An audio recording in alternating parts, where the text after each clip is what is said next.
Hello. Hi. ஆத்தா வீட்டு சமையல்ல இருந்து விமென்ஸ் வாய்ஸ் உங்களுக்கு ஒரு கேள்வி கேட்க வந்திருக்கேன். சொல்லுங்க. இப்போ இருக்க இத்தனை பாத்திரத்தை நான் கழுவும் போது உங்களுக்கு எப்படி இருந்துச்சு, இப்ப நீங்க கழுவும் போது உங்களுக்கு எப்படி இருக்கு? கைஸ் ஒரே நிமிஷம், இது யாரும் ஸ்க்ரோல் பண்ணிட வேண்டாம். ஒரு 60 செகண்ட்ஸ் மட்டும் நான் சொல்றது கேளுங்க. என் ஃபேஸும் சரி என் வாய்ஸும் சரி உங்க எல்லாத்துக்குமே புதுசா தான் இருக்கும். ஏன்னா நானும் இன்ஸ்டாகிராம் புதுசு தான். பட் ஒரு சில விஷயங்கள் சொல்லணும்னு தோணுச்சு, அதனால சொல்றேன். இப்ப இந்த பாத்திரம் பாருங்க, இது வந்து ஆக்சுவலா இப்ப நான் வந்து ஒர்க்குக்கு போறது கிடையாது. என் ஒய்ஃபோட பிசினஸ்க்கு தான் நான் சப்போர்ட் பண்ணிட்டு இருக்கேன். அவங்க கிளவுட் கிச்சனும் இட்லி பொடி பிசினஸ்க்கு வந்து சப்போர்ட் பண்ணிட்டு இருக்கேன்.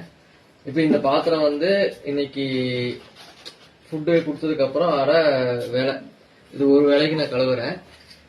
இது இத்தனை பாத்திரத்தை கழுவி முடிக்கிறதுக்கு 1 hour ஆகும். ஆக்சுவலா நான் 5 வருஷமா சிஸ்டம்ல தான் ஒர்க் பண்ணிட்டு இருந்தேன். என் கை பாத்தீங்கன்னா சாஃப்டா தான் இருக்கும். இப்ப பாத்தீங்கன்னா எல்லா பக்கமுமே கீரல் பாருங்க, இங்கெல்லாம் தெரியுதா தெரியல. எல்லா பக்கம் பாத்தீங்கன்னா கீரல் எப்படி இருக்குன்னு பாருங்க. கையில இங்க இதெல்லாம் காஞ்சிட்டு இருக்கு. எப்படி ஆகுதுன்னு தெரியல. பட் பாத்திரம் மட்டும்தான் கழுவுற, நான் வேற எந்த வேலையும் பண்றது கிடையாது.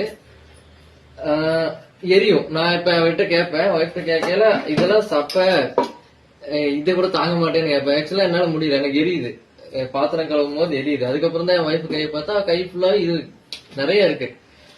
சோ இது வந்து நான் அப்பதான் இவங்க தவறு. ஆக்சுவலா நான் நிறைய டைம் அவன்கிட்ட என்ன கேட்டிருக்கேன்னா, வீட்டுல நீ சும்மா தான் இருக்க அப்படிங்கிற வேலை கேட்டிருக்கேன். இது நான் மட்டும் கிடையாது, நிறைய ஜென்ஸ் அவங்க ஒய்ஃப் கிட்ட எனக்கு தெரிஞ்ச ஒரு 80% பீப்புள்ஸ் கேட்டிருப்பாங்க.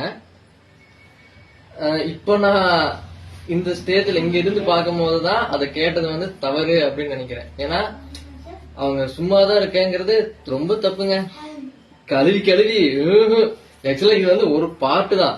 அடுத்து கூட்டுறது இருக்கு, துடைக்கிறது இருக்கு, துவைக்கிறது இருக்கு. இதெல்லாம் நினைச்சீங்கன்னா ஒரு நாள் நீங்க சும்மா ஜஸ்ட் செஞ்சு பாருங்க, சும்மா சப்போர்ட் பண்ணி பாருங்க. நீங்க இது லைக்கோ சப்ஸ்கிரைபோ ஷேரோ அந்த மாதிரி எதுவும் பண்ண வேண்டாம். நீங்க உங்களுக்கு வந்துச்சுன்னா அந்த வியூவை பார்த்துட்டு மட்டும் போங்க. நான் என்ன பேசுறேங்கிறது ஃபுல்லா பார்த்துட்டு மட்டும் போங்க. அதுவே நிறைய லேடிஸ்க்கு நான் பேசுறது ஹாப்பியா இருக்குமா சப்போர்ட்டிவா இருக்குமான்னு தெரியல. பட் யாரோ ஒருத்தங்க ஒரு ரியாலிட்டி சொல்றாங்க அப்படிங்கறது கண்டிப்பா அவங்களுக்கு தோணும். பட் என் ஒய்ஃப் எல்லாம் பாத்தீங்கன்னா, நீ வீட்டுல சும்மா தானே இருக்க அப்படின்னு சொன்னா நான் அண்ணிதான் மாதிரி சொல்லுவேன், அவன் அருந்ததியா மாறிடுவா. இந்த சொல்ல ஒரு ரத்தத்தை குடிச்சு அப்படிங்கறது இருக்கு பாத்தீங்களா, அந்த மாதிரி சொல்லிடுவா. அதனால நான் கொஞ்சம் அடக்கி வச்சுக்கிறேன்.